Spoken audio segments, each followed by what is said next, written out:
Welcome to the John and Heidi Show podcast. John and Heidi.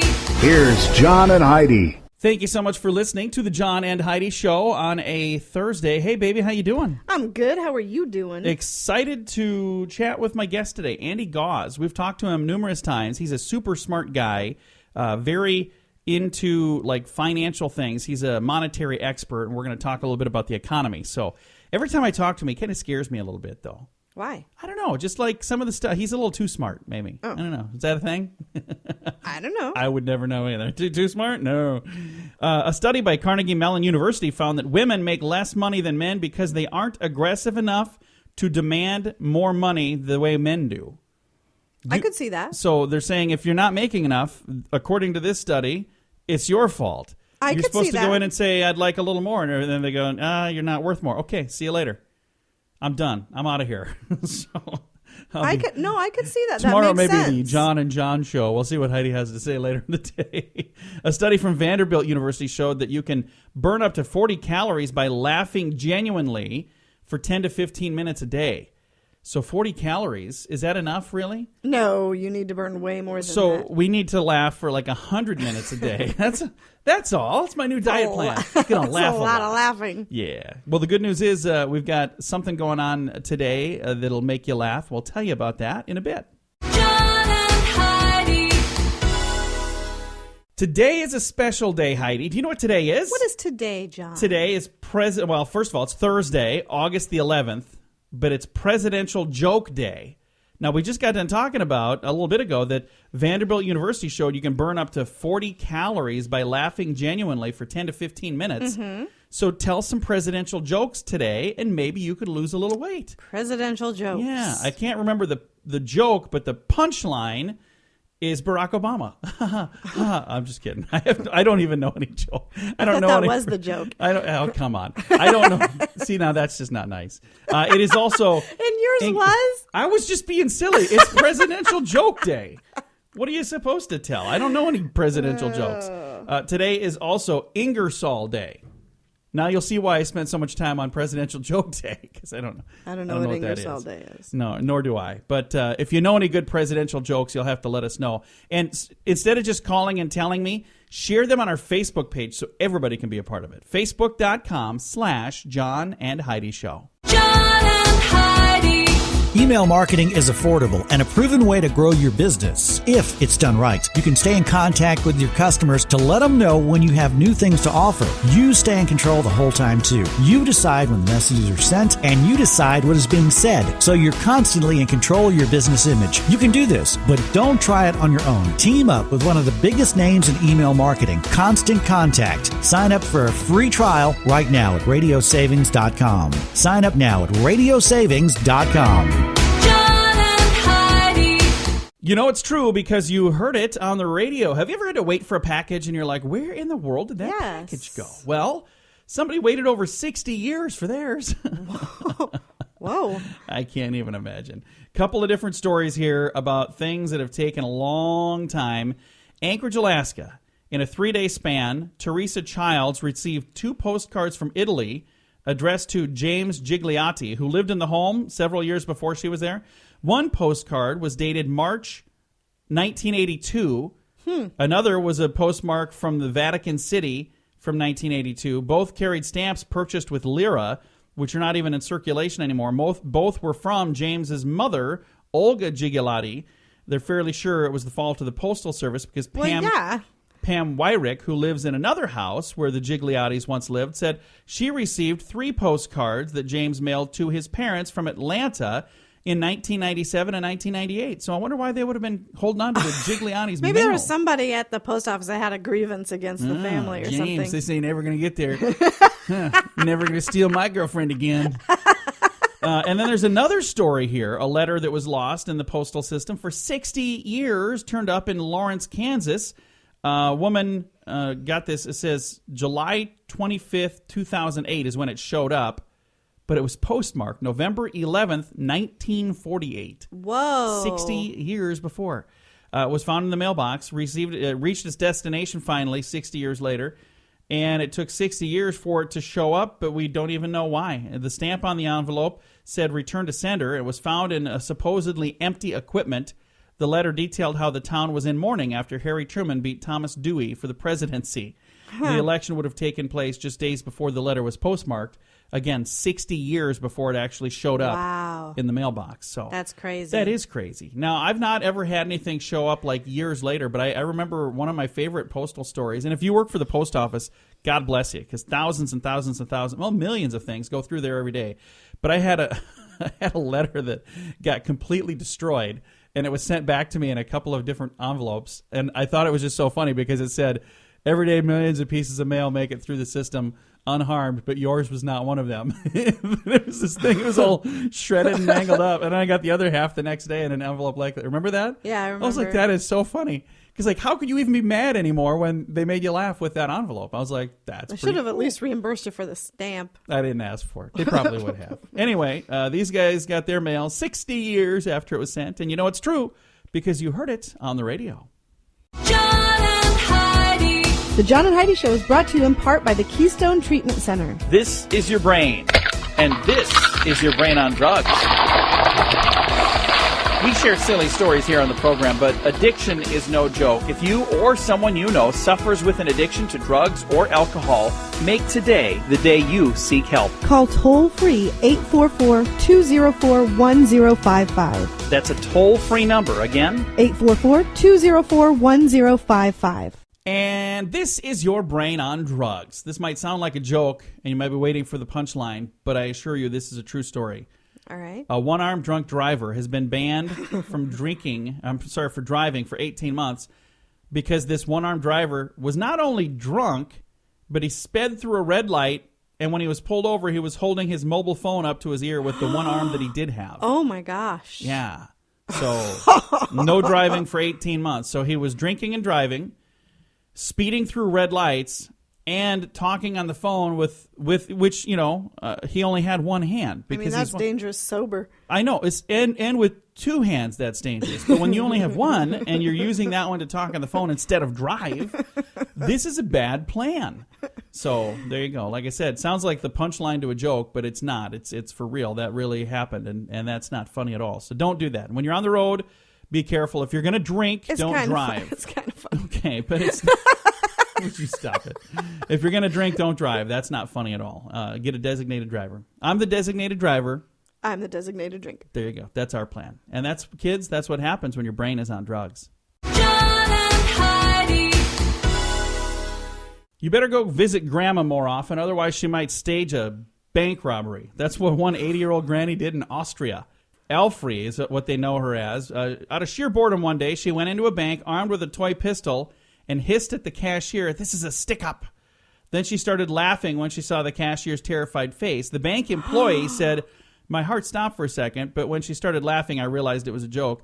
Granny told the court that she had done this, quote, "just for a laugh." Oh my gosh. The judge told her, even though we're laughing right now, the judge told her there's nothing funny about it and sentenced her to 3 years suspended sentence and warned her that he wouldn't be so lenient if she tried this again during the next 3 years. She answered back, if I live that long." Honor your old thing. I think that's a story about Heidi when she's in her 80s. This 80-year-old granny pretended to rob a bank in Austria. Holy cow. My. Coming up, we've got your scoop of the day, and Andy Gause will be our guest coming up in a bit on the John and Heidi Show. The scoop of the day is brought to you by Wells Blue Bunny. If you want delicious ice cream, be sure to look for the Blue Bunny. Sure to have your favorite flavors. Learn more at bluebunny.com. Now your scoop of the day. This fall on VH1, they're going to debut a new reality show. You tell me if this was necessary. Martha and Snoop's dinner party, or dinner party, I suppose. Are what it is. you kidding? Martha Stewart and Snoop Dogg having a dinner party. Yeah, so Martha and Snoop's dinner party.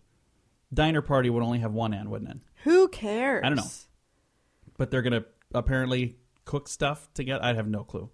Hey, Pokemon Go people out there, some just couldn't seem to stop themselves from playing absolutely everywhere, but now there are some boundaries. The Hiroshima Peace Memorial Park in Japan and the U.S. Holocaust Memorial Museum are now Pokemon free, after the game's developers honored the institution's request to please remove all traces of your game from these sacred places. A spokesperson for the Holocaust Museum confirmed, the Associated Press is where this story came from, confirmed to them that they no longer have a Pokestop there, and there will be no Pokemons in their museum. We have one here. Yeah, there's. I saw somebody dancing around in the middle of the street with their cell phone. Well, I think I was that's like, that's what it is, or maybe that's a completely different app. Look like a moron in the middle of the road app. You're gonna have to make one of those. Hey, the Whopperito is coming to Burger King. A spokesperson there said this is not a joke. Sounds like a joke, but it's true. A new menu item that might be going national after a market test sparked widespread demand. They say that it's happening. People liked it. The Whopper Burrito Hybrid was created by a local franchisee and thought it might be a kind of a cool way. They figured there'd be very little chance that it would catch on nationwide, but the participating Burger King locations that had it actually had a pretty good success. So they're going to debut at a wider audience, but not everywhere, starting in Monday, the 15th. What is it? It's a burrito and a Whopper. I'll Oh, show. yuck. If you're interested in seeing it, I'll put a link and a photo and the story and everything at facebook.com/John and Heidi Show, so you can see it there. I kind of muddled my way Remember through the that. black burger? Yeah, that was not good. It was good. It was tasted just there was just a the bizarre same. side effect. It was the side effect that was. And if you don't know what the side effect was, you didn't have one. Everything came out okay. It just was a really weird color. What the what? You must have had one of those burritos or whatever it was. I can't. What was it? A1? I don't know what it was. All I know It was a is Whopper.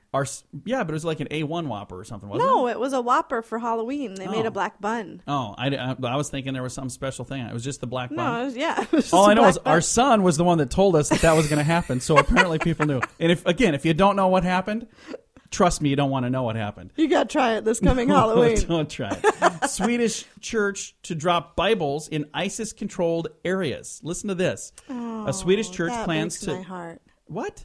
Drops them, they get rid of them? No, oh, no, they dropped no. them there on the ground. They're going to use drones to drop thousands that's of tiny fantastic. electronic Bibles in areas of Iraq controlled That by makes more the sense. Islamic State. I don't know why the Swedes would be. That makes more sense. I don't know what the heck you're on. This kind of a crazy day so far. The Bibles are the size of pill boxes. They have a little display and they require no electricity. So they're saying, hey, this might be a good way to get the word behind enemy lines, and let these people have That's something back fantastic. there. So, mumbling bomb call is the headline here. It says a mumbling caller dialed a wrong number and left a panicked bank employee convinced that there was a bomb on its way. The man had meant to call a company that repaired pumps, but instead dialed a bank. He told the employee who answered the phone that I sent a pump express delivery and I asked for diagnosis. However, police said his dictation was so poor, the woman believed he said, I'm sending a bomb. And the diagnosis, she thought, said something about explosions. Detonates or something. Wow. So they had to track down this phone call. Hey, you're sending a bomb to the bank? He's like, no, I'm sending a pump to get fixed. What are you guys talking about? And finally, a movie that some people are going to cheer right now and some people are going to probably sneer right now. Superman will fly again. Man of Steel sequel in the works. The last Man of Steel movie made $668 million in 2013, and that was the introduction of Henry Cavill, or however you say his name, as the hero. I didn't even watch it because I did. don't think there's a Superman other than Christopher Reeve. Oh, come on, Heidi. I'm sorry. There is nobody who will ever do it as well as he You have did. to move on. And our final stories, because I want to end on an up note here. One of the Dutch Olympic gymnasts was kicked off the team for breaking team rules in Rio. He snuck out of the Olympic Village to go drinking. So a Dutch gymnast, you're out of here. So what? If he can still perform the next day and bring home the gold, who cares? Let can't him even enjoy imagine himself. He's on vacation. Getting drunk and then tumbling around the next day doesn't sound like fun He to worked me. hard to get to where he is. Let him enjoy it. Thank you so much for listening. This has been your Fun haters. Scoop of the Day. John and Heidi. Whether you're following the election or not, you understand that it impacts you. And this will be a historic election. The mainstream media has their own spin on who's going to win, but PoliticalStorm.com lets you chime in. You can keep yelling at the TV if you want, see how that works out. Or truly voice your opinion and have it heard at PoliticalStorm.com. Be informed from several different sources all in one place. Watch videos, listen to podcasts like mine, and read fun editorials to engage your brain. You have a choice, and now you have a voice too at PoliticalStorm.com. That's PoliticalStorm.com. John and Heidi. Thank you so much for listening to the John and Heidi Show. We've got a special guest joining us right now, Andy Gause. He's a currency expert, and he's a real fun guy to visit with. We've talked to him several times on here. First, let's say hello to Andy Gause. How are you, sir? Oh, hello there, John. Doing great. Well, we're glad to have you on the program, and we're going to chat today a little bit about, is it possible to make America great again? So, first of all, that's a pretty poignant question. Is that possible? Indeed, it's possible. Yeah, we just need to dust off the Constitution and go back to the way our founders structured this company. That's what it is. It's a company. We're a business. We can't spend more than we take in and reduce our means of production. It just can't be done. So for the longest time now, we've been spending money like we can just keep printing it because, I guess we kind of can, but that's not good, is it? It is not good, yeah. And, the central bank used to belong to we the people. The first bank of the United States, America, was a shareholder. And there were private investors that were also shareholders. But a portion of the profits from that operation flowed into the Treasury, and Treasury pretty much could use the central bank for its own benefit. Lately, since 1913, we've turned over the power to create money to a group of private banks who, coincidentally, are also the number one contributors to both sides of the presidential campaign. And, you have to wonder who their real constituencies are. Our elected leaders seem to take the bulk of their money from the corporations that own and control America's banking system. So a little bit of an incestuous relationship there, if you ask me. Kind of sounds like it. Now, if that were happening in a private corporation, if that were happening in your company, or if that were happening in my company, they would claim that that's wrong, and there would probably be some sort of investigation into what we're doing, and we could probably get in trouble for that. But for the government to do it, we can get away with it. It seems to be that way. And, it's so anti-Constitution. Article 1 says that no state shall make anything but gold and silver coin a payment and tender and payment of debt.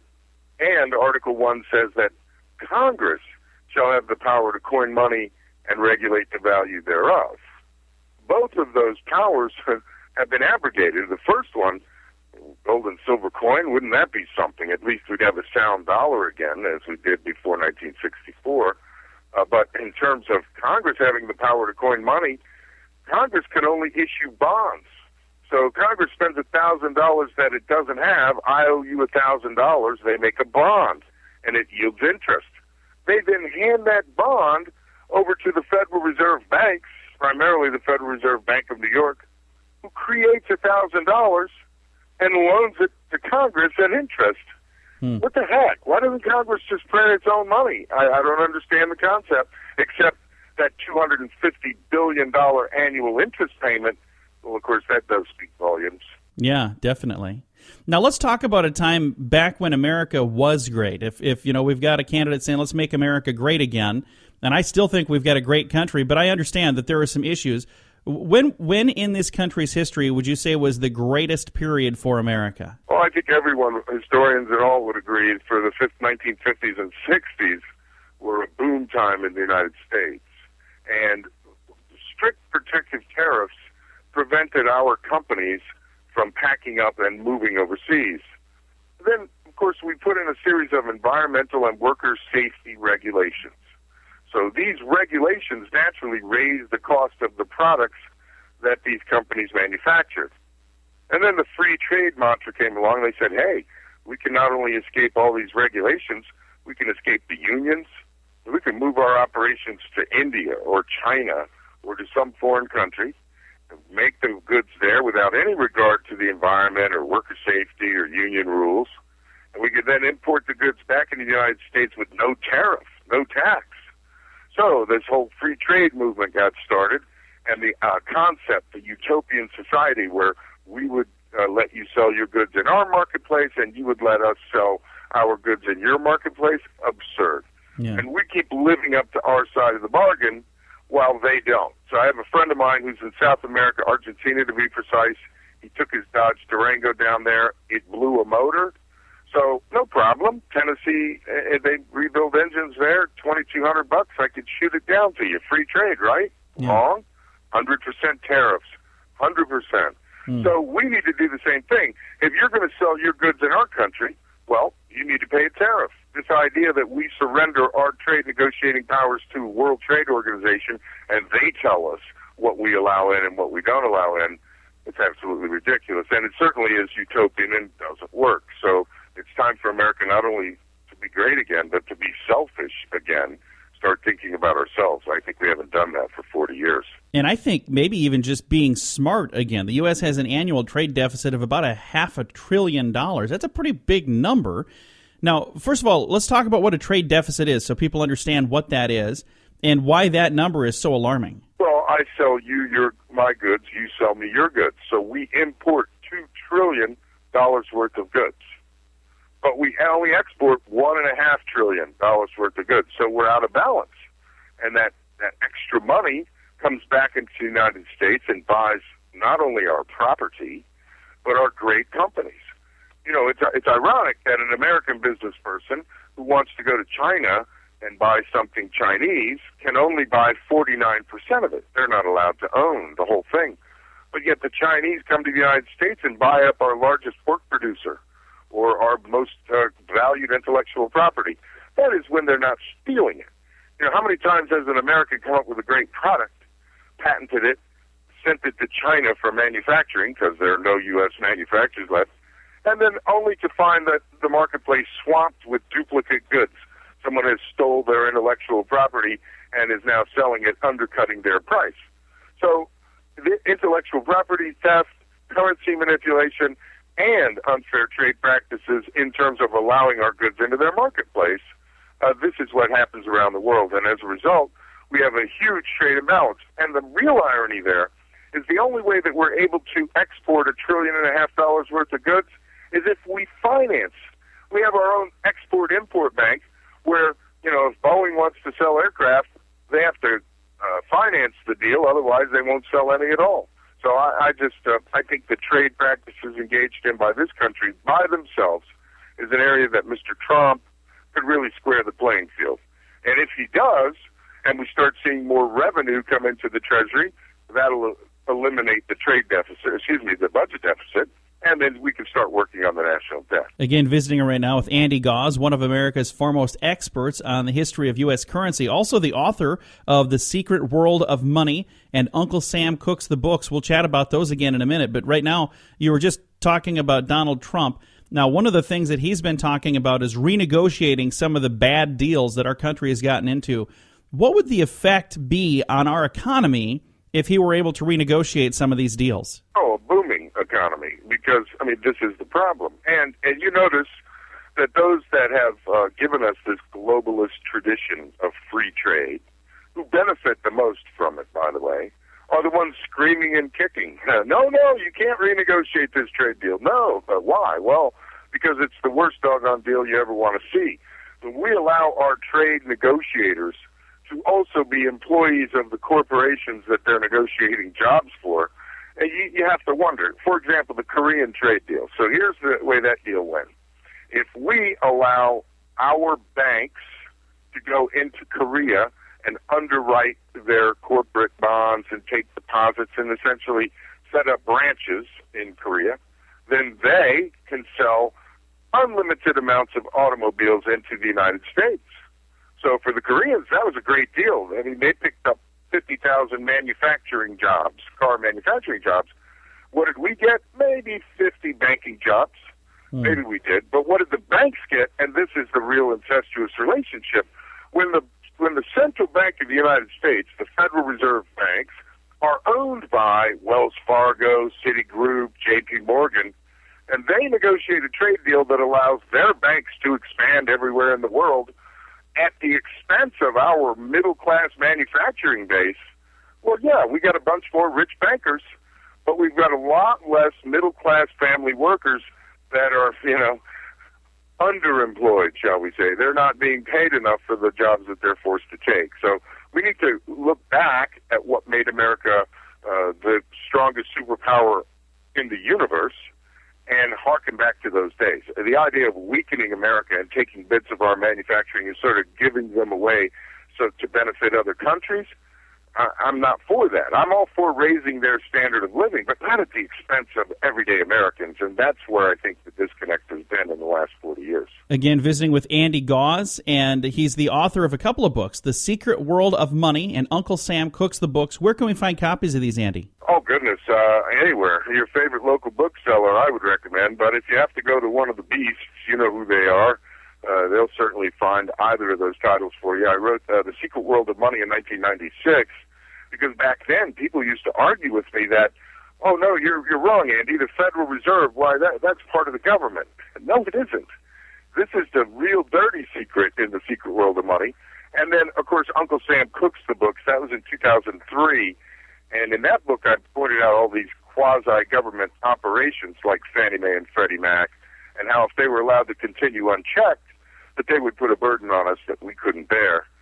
And, of course, that is exactly what happened. I'm working on my third book, A Monetary History of the United States. That should be done sometime next year. But you can get either of those two at your favorite local bookseller. Or, if you like, call us at 800-468-2646.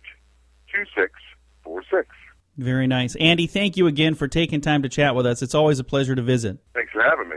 And again, Andy Gause, we reach out to him as often as we can to kind of get updated on what's going on in the world, and it's been fascinating as we go through this political process, which has been one of the most interesting campaigns of my lifetime. And I don't know, would you agree with that as well, Andy? The political process this time seems to be pretty darn interesting, doesn't it? Indeed. Well, I'm a student of history, and I would liken this campaign to the Andrew Jackson campaign, the sort of the populist surge. We had globalists then. The idea that our central bank should be privately owned, that was a fact then. In fact, Andrew Jackson ran on this platform, if you vote for me, I will kill this private bank. And he did. And once he did, and we elected him, of course, what happened in that campaign is just like this one. Everyone was against Jackson. The Democrats, establishment Democrats, his own party, against him. Establishment Republicans against him. The president, all the politicians, all the newspapers, everyone was saying what a horrible choice Jackson was. And they did it so much that they revealed themselves to the people who said, you know what, this guy's speaking for us, and they're speaking for themselves. So that's what I would liken it to. If you want to see the campaign of Jackson replay, then look at this campaign. It's exactly what's happening. One of the things that I fear is I kind of feel like Donald Trump is stepping right into the shoes of Herbert Hoover. We had, the Great Depression. We had all the stuff that was coming up, and it was kind of blamed on Hoover when it really wasn't Hoover's fault, was it? No, indeed it wasn't. And many of the policies that Roosevelt eventually put in place were hatched with Herbert Hoover. No, I would put the cause of the Great Depression squarely at the feet of the Federal Reserve. So we gave them the power to create money in 1913. And they were supposed to keep a certain amount of gold and silver coin in their vault sort of to back it up. Whether the first thing they did was issued 3 times as many notes as they had gold and silver to back it up so that they could loan money to the British to prosecute World War I. Now, curiously, when all of that money came back to the United States, it gave us the roaring 20s. And so for a while it felt good. But then, in the infamous words of J.P. Morgan, what happened? Well, someone asked for $1. Someone actually showed up at a Federal Reserve Bank with a paper note and said, give me a silver dollar, give me a gold dollar. And since there were 3 times as many notes as there was gold and silver coin, that ignited a bank run that didn't end until 1933 when Franklin Roosevelt was forced to close the banks and outlaw the private ownership of gold. Then we finally got back to work. But for a period, I would blame it solely on the Federal Reserve, although most economists do blame it on Herbert Hoover. Yeah, and the sad thing is, I think it's unfairly blamed on Hoover. And, they had the Hoovervilles, and right now I see We've got a president that, won't set a budget. Have we had a budget since he's been in office, since Obama's been in office? No. So we've been running with No, we have budget, not. no budget whatsoever for 7 years now. And spending is out of control. And at some point, this is going to have to stop. So whoever takes office, they're going to be inheriting a lot of problems that are going to be their fault. They're going to become their problem. That's right. And I see if Donald Trump or Hillary Clinton, whoever it is that takes office, a lot of these things are going to land squarely at their feet, and it's going to be blamed on them whether they actually deserve it or not. And one of those things I look at is the number of foreclosures. Right now there are hundreds of thousands, if not millions, of people living in a home that's been foreclosed where they're not currently making a house payment, and pretty soon that's going to come to an end. They just keep kicking that down the road. You fill out some paperwork and they'll let you stay another month. Well, eventually that ends. And they're going to have to come up with rent or a house payment. Well, where's that money going to come from? They're currently living without rent, without a house payment. And when you have millions of people who now take, hundreds or thousands of dollars out of circulation elsewhere to pay rent, the economy is going to be in trouble, and that's going to be the fault of whoever the president is at the time, even though really it's not their fault. It's just that this has been building up for years, and that dam is going to break all at once. And like I said, I have a feeling we're going to see the Herbert Hoover blaming on whoever the next president is. I think it'll be Trump. And like they had Hoovervilles, we're going to have a lot of homeless people because of these foreclosures.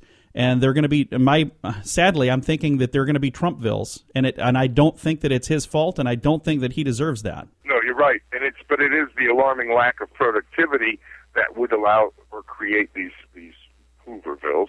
And so, Mr. Trump's immediate plan to slash the corporate income tax to less than what it is right now. You can move your company to Ireland and pay 12% tax, or you can leave it in the United States and pay nearly 30% tax. So smart business has moved out of this country.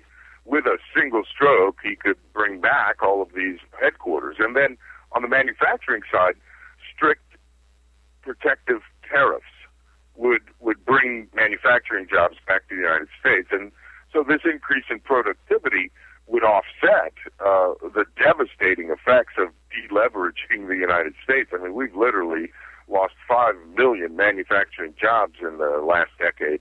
And unless we do something to bring them back, then there's no money to earn to pay the rent.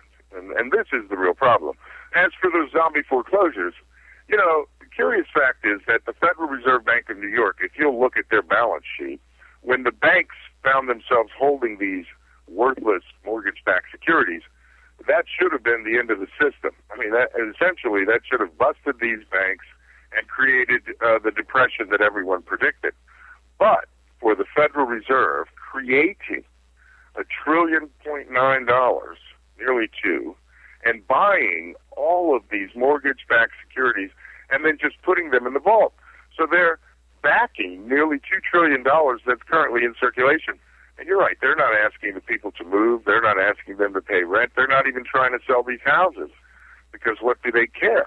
These mortgage-backed securities are stuffed in their vaults, and the money that they use to purchase them is out in circulation. So from their perspective, they'll just leave them in the vault and forget about it. And since Americans apparently don't seem to care what's backing their money, why then a bunch of mortgage-backed securities will back your dollars into the 22nd century. Andy, thank you again for taking the time to chat with us. Always a pleasure to visit. If folks are interested in the book, what's the phone number once again they can call and get those right directly from you? Yeah, and in fact, I have 3 audio CDs I'll give to your listeners, too. They are Protecting Your Wealth, The Definition of Money, and the Federal Reserve. 3 half-hour CDs that will explain it all to you. Call 800-468-2646. Mention the John and Heidi Show. We'll send you those 3 CDs for free. And if you want to buy either of my books, they'll be available to you at that time. 800-468-2646. All right. Andy, thank you so much. It's always a pleasure. Have a wonderful day. Thank you, my friend. Again, Andy Gause, one of America's foremost experts on the history of U.S. currency. Always fun to chat with him right here on the John and Heidi Show. Thanks for listening. John and Heidi. This is Richard Lustig, the world's first and only 7-time lottery game grand prize winner. Since I endorsed Lottolicious, I have won something every single draw. They do all the work. You don't have to worry about running to the store to buy your tickets. They take care of all that. So if you're looking for the best way to play the lottery, to give yourself the best chance of winning, go to RadioLottoPool.com and join today. Again, that website is RadioLottoPool.com. John and Heidi. Fun fact for you, Heidi. What's that, John? This space right here between your eyebrows, do you know what this is called? My kids call them my angry lines. No.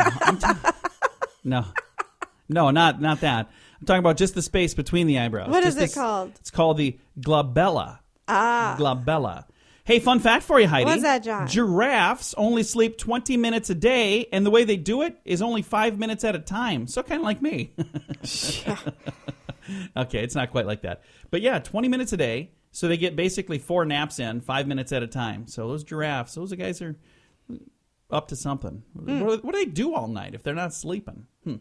Fun fact for you, Heidi. What's that, John? The practice of manicuring nails is more than 4,000 years old.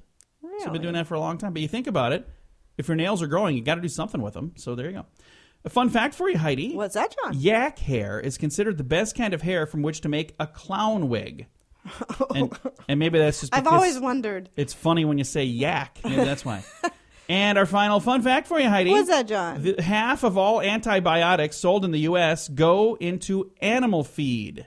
Yeah, so apparently animals get sicker than we do. More than half of the antibiotics here go into animal feed. Now you know. A couple of fun facts on a Thursday. John and Heidi.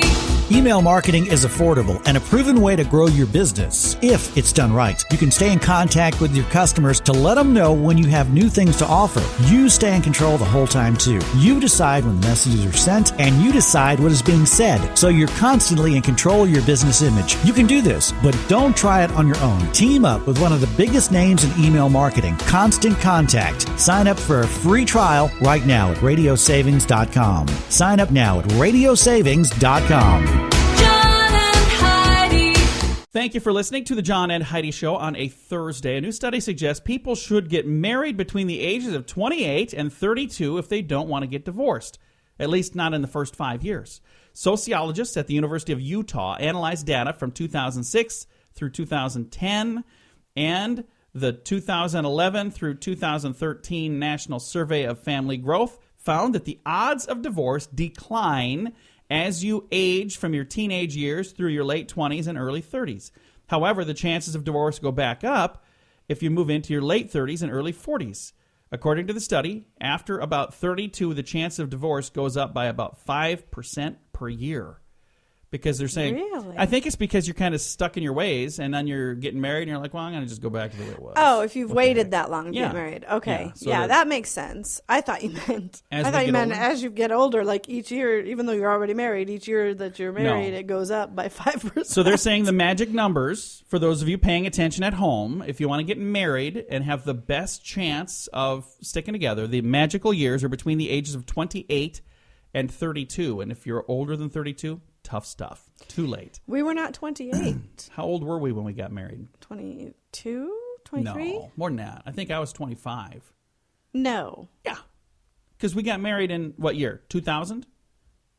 Yeah. And I was born in 1975. So some simple math here tells me, carry the one, I was right. So we were pretty close. So that means you would have been like 26. I read something funny online this morning that said, add 5 to your age, Yeah. and that's how old you will be in 5 years. Are you serious? How did they figure that one out? Crazy. Anyway, we've been married a long time, and it seems to have worked out so far. So far. Although Heidi does have a special time set aside later today. She wants to chat about something. All right. Thanks for listening to the John and Heidi Show. If you'd like to read this study, you can check it out on our Facebook page, facebook.com/John and Heidi Show. John and Heidi. If you're in business, you need a website. Come on, it's 2016. Do you think this internet thing is not going to catch on? Many business owners that don't have a website think it's just too expensive. Well, now it's not. You can get a website for a few $100s, not thousands of dollars that are charged elsewhere. We can help you set up and design the site and then turn you loose to manage it, or we can help you manage the site for just a tiny bit more. Learn about this special radio offer right now at radiosavings.com. Get an extra $50 off if you sign up this month at radiosavings.com. John and Heidi. A little bit ago, we were talking about yak hair and how good that is for clown wigs. Well, I got another clown story. What are the odds of having two clown things in one day? I mean, that just doesn't happen. But there's an elderly woman in Florida who owes her life to clowns. She's safe after being trapped in an elevator for 2 days, temperatures over 100 degrees. Thankfully, some clowns performing at a nearby magic shop heard cries for help. The clowns then called Winter Haven Fire Department, who rushed to the scene to find the elevator stuck between two floors at the building's air conditioning system had been shut off as well. They rescued the woman, who was taken to the hospital. See, now, let's just pretend Was she like in an abandoned building? No, or she was in a something? building that like the power went out or something, and this is in Florida. You know, it gets really hot, so the power went out, so the air conditioning was off, and she was stuck in the elevator. Apparently nobody had checked there. So, but these clowns heard her cries for help. How long was she in there? She was in there for 2 days. Okay, this is what I'm saying. The building electricity was out for 2 days, and nobody bothered. I mean, nobody was there. I don't. It must have been abandoned. I can't imagine so. What was she doing riding an elevator in an abandoned building? With a bunch of clowns. Sounds like a nightmare. It was the craziest dream. I was in this elevator with a bunch of clowns. Here, the sad thing is, it makes it sound like the clowns saved her life. It was really the fire department that saved her life.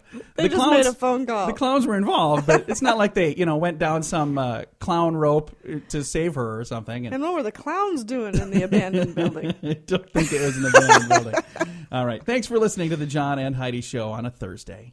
John and Heidi.